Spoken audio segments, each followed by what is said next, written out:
கர்த்தருக்கு ஸ்தோத்திரம். கர்த்தருடைய நாமம் மகிமைப்படுவதாக. ஆமென். பிலிப்பியர் 2வது அதிகாரம் 14வது வசனத்தில், ஜீவ வசனத்தை பிடித்து கொண்டு உலகத்திலே சுடர்களைப் போல பிரகாசிக்கிற நீங்கள்.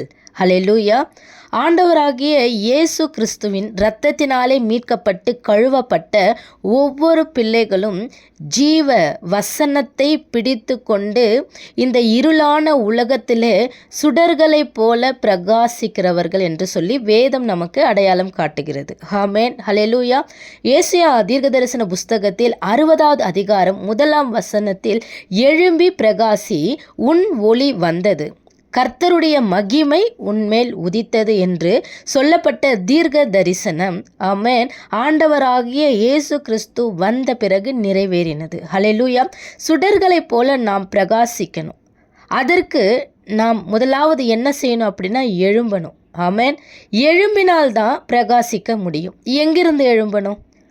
பரியாசக்காரர் உட்காரும் இடத்தில் உட்காராமலும், சங்கீதம் 1:1 நம்ம வாசிக்கிறோம். அப்போது நம்ம ஒவ்வொரு நாளும் எந்த இடத்துல உட்கார்ந்து இருக்கிறோம், யார் கூட உட்கார்ந்து இருக்கிறோம், மற்றவங்களை குறை சொல்கிற கூட்டத்தில் இருக்கிறோமா, கேவலமாக பேசுகிற கூட்டத்தில் இருக்கிறோமா, மற்றவர்களை அவமானப்படுத்துகிற, மற்றவர்களை குறை சொல்லி குற்றப்படுத்துகிற எந்த கூட்டத்தில் நம்ம உட்கார்ந்துட்டுருக்குறோம், எந்த இடத்துல நம்ம உட்கார்ந்துட்டுருக்குறோம்? தாழ்மையுள்ள இடத்துல தான், தாழ்மையுள்ள இடத்துல கர்த்தர் என்ன பண்ணார்? இறங்கி வந்தார். ஹல்லேலூயா.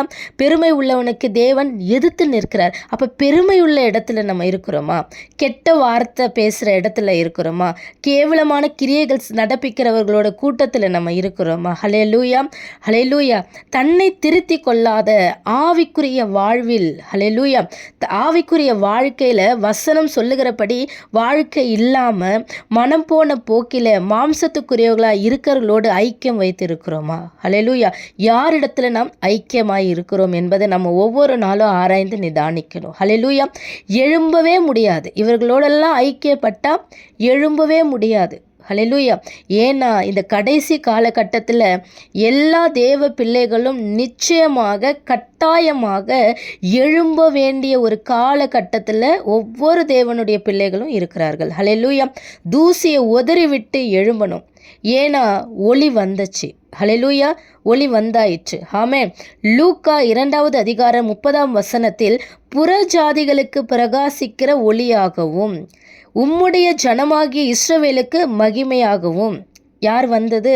இயேசு கிறிஸ்து வந்து விட்டார்.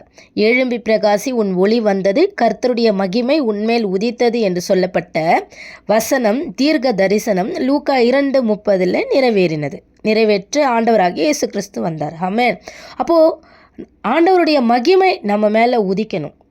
ஏசாயா 60:1 படி ஆண்டவருடைய மகிமை நம்ம மேலே உதிக்கணும்னா நம்ம இருக்க வேண்டிய இடத்த பார்த்து, எந்த இடத்துல இருக்கிறோங்கிறத நம்ம பார்த்து எழும்ப வேண்டிய சூழ்நிலையில் நம்ம இந்த நேரத்தில் இருக்கிறோம்.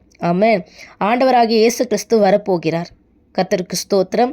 2ஆம் வருகையில் வரப்போகிறவருக்காக நாம் எழும்புவோம், ஆயத்தமாகவும். கர்த்தர் ஆசீர்வதிப்பாராக. கர்த்தருக்கு ஸ்தோத்திரம். கர்த்தருக்கு மகிமை உண்டாவதாக. ஆமென்.